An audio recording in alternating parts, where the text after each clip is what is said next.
Hi, Greg Dorsey here. It's Monday, November 28th at Leeb.com, Leeb.com. Well, a strong start to the holiday shopping season. Renewed hopes for Europe in the form of talk of giving the EU veto power on individual countries' budgets, and short covering after the worst Thanksgiving week for stocks since 1932 set the stage for a nice rebound today. Stocks were deeply oversold, and there's plenty more room for them to recover. But we would remind you that you don't want to be complacent here. All too often, buyers have been lured in by bargains on Black Fridays in the past, only to essentially disappear as the year's end approaches. Last year was a prime example of this. As for the EU, we've lost track of the number of false starts over the last 2 years. Bond ratings across the continent are in jeopardy.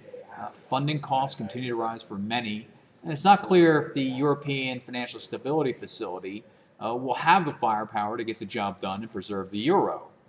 We'll look for the IMF to step into the breach at some point, possibly in the near future, thereby spreading the sovereign default risk.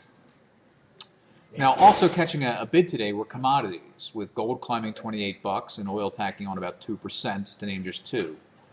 This makes more sense than the action we're seeing in stocks. If a global recession risk does recede, then demand for commodities will pick up.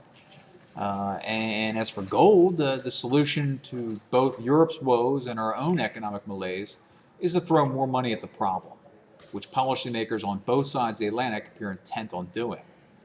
The inflation that results will eventually send the yellow metal through the roof. So we would be buyers here. We'll say this time and time again.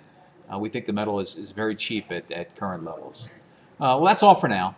Be sure to stop by later in the week. We'll have more for you.